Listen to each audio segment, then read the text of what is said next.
Good day and welcome back.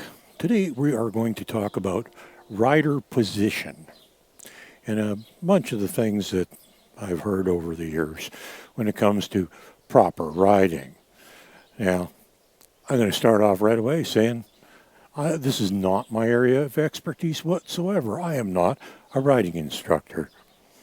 But I'm going to talk a bit about some of the things you're going to hear and some things that just kind of, well, common sense and logic and a little bit of physics and my opinion, anyhow. And so you can take it for what it's worth. Please investigate this stuff a little bit more. But I want to talk about a couple of the things that you're going to commonly hear. And it is, well, one of the things is you have to have riding lessons. And I actually heard a riding instructor once tell me that unless you take riding lessons, you cannot possibly ride a horse properly, and you will hurt the horse. Now, I think that is just a horrible thing to say because most of you don't want to hurt your horse. And if they're going to market themselves like that, using basically fear, because, they got you scared of hurting your horse, which gets you, taking lessons, you don't want to hurt your horse. So, of course, you're going to give them money so that you can learn how to not hurt your horse. Well, I think that's just a horrible tactic. And if they have to resort to something like that to market themselves, you really got to question how good they are and how much truth there is in what they're telling you. Because, well, we've been riding horses for, several thousand years before riding instructors even existed. So based on that theory is for thousands of years we've been hurting horses because we didn't know how to ride properly. I'm not convinced that that's the truth. Now, there is in fact right and wrong ways to ride, but a lot of that comes from your mentality and a little bit of natural physical talent that kind of goes along with it that can help you with the flow and that sort of thing. But I don't think, don't feel bad if you don't go out and spend hundreds or thousands of dollars on riding lessons. But I'm not saying it's a bad thing. I mean, in recent years, we have learned an awful lot about biomechanics in both humans and horses that can be beneficial for riding. It can, the way you hold your arms and your body and the way you sit on the horse and balance yourself, there's a lot of stuff there that's very useful. But I'm going to talk about a couple of the things that you'll hear a lot of that I'm not convinced are really all that useful.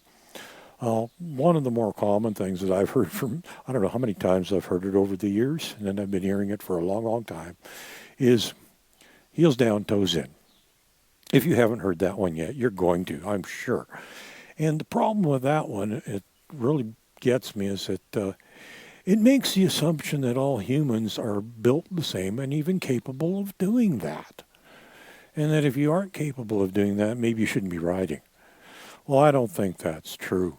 I got a saddle sitting behind me. I was going to give you a little bit of a demo, but I don't think I have to really because, well, unless you happen to be pigeon-toed, the toes-in thing is not very likely. I have actually made an effort to do it, and I ended up with very sore knees because of it. I've also seen some very successful riders that do things wrong, at least according to the book. One of the other things besides the toes in is the heels down. And unless you happen to have a particularly long Achilles tendon, that's not even possible. In fact, I have known people that had to wear shoes with elevated heels simply because of the fact that they had short tendons. And it was absolutely impossible for them to even keep their foot flat, much less heels down. Many years ago, I think it was back in the late 70s or something, there was a fad going around for a while. They were called earth shoes. They were negative heel shoes. The heel in those shoes actually sat lower than the toe. And due to the shape of the rest of the shoe, I actually owned a pair of those, and they were relatively comfortable shoes because of the rest of the shape of them. They're very natural shape, fit the foot quite well. But the negative heel thing, well, that fad didn't last long because they actually discovered that it really wasn't that good for you. Having your tendon stretched out and your heel in a down position wasn't good for you. So is this heels down toe in thing good? Maybe not. Another one I want to talk about is your posture. Now, going back many years, when I was growing up, it's something you used to hear an awful lot about is don't slouch, sit up straight, stand tall, hold your head up, put your chest up, all this stuff. Good posture, very important. And there is actually, I'm not a doctor, so I'm not going to, attest to any of it, but there has been a lot of medical studies done that say that good posture is actually healthy for you. It's got a lot of benefits, which is one of the reasons we used to get told that when we were kids, is sit up straight, don't slouch, hold your head up, stand tall, all this stuff. Well, a lot of people say that of riding as well, and I'm just going to give you a little example of why I think that may not necessarily be an absolute, because using a little bit of common sense and, some physics, I don't think that necessarily is true. Now, when it comes to proper riding, personally, I probably have an awful lot of bad habits. I probably do a lot of things wrong. And one of them is I'm a natural slouch of sorts. I tend to slouch a bit. I don't sit tall like a lot of people say you should. And you, probably should. But I just want to give you a little example here. I'm going to move into the camera a little better so you can see this. Say this is the horse's back. This is you sitting on your horse's back. Now, if you tend to slouch a bit, you're going to be a little bit curved like that. And with every step the horse takes, every bump, you get more of this kind of stuff. Well, what's happening with the horse's back? It's not moving, is it? No, but your head, your shoulders, your arms, your upper chest, all that stuff is moving. And you get in this compression. Your back actually acts as a suspension. Now, if you were to have really good posture like you're supposed to and sit perfectly straight, all that weight, what's going to happen? It's going to go directly on the horse because there's no give anywhere. Now, even if you're a bit of a slouch, the lower part of your body, your hips and legs and everything else, there's not much suspension there. But just think about this for a minute, if you do slouch a bit, there's a good portion of your weight that's actually going to be suspended, that's going to go like this in your body. If you sit perfectly straight, well, what's going to happen? That's going to be, if the horse isn't moving, with you, even if the horse moves, it's up and down, solid. It's straight on the horse. Your entire body weight is impacting on the horse. Okay, I'm not an expert in this stuff, but just to me, common sense says maybe that's not so bad.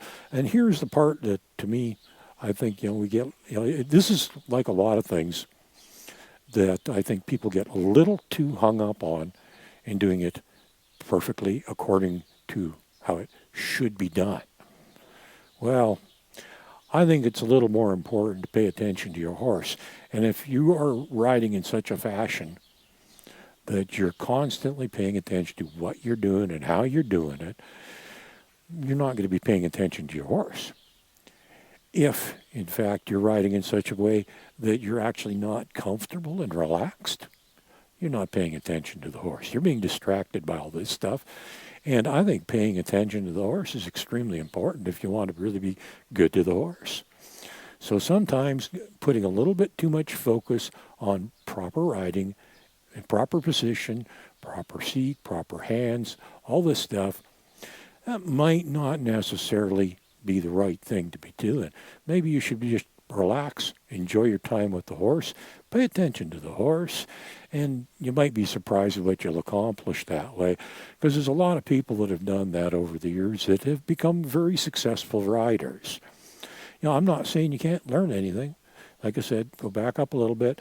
In recent years in particular, we've learned a lot about the biomechanics of the horse and the rider, how they can benefit from doing things a little bit different. Would it be wrong to take some lessons? No, probably not. You probably could pick up something, but don't get hung up on these absolutes that you absolutely have to do things a certain way or you're wrong and hurting your horse. I don't think that's true. There's a lot of things that common sense and logic says what they're teaching might even be wrong. And, the whole thing about you got to do it just a certain way or you're doing it wrong, and you get hung up on that, and it kind of sucks the fun out of spending time with your horse and going for a ride. Pay a little more attention to the horse. Just relax, enjoy yourself. Don't ride like a sack of potatoes. Pay a little bit of attention to your riding. You can always improve how you're riding for the benefit of the horse, but don't get obsessed with it, okay? Because you'll lose your focus on the horse, and you won't be enjoying yourself. You won't be relaxed. That makes for a nervous, anxious horse as well. And there's just a lot of combination of things that could go wrong. So, rider position. Is it really all that important? Well, maybe not. Have a good day and enjoy your time on your horse.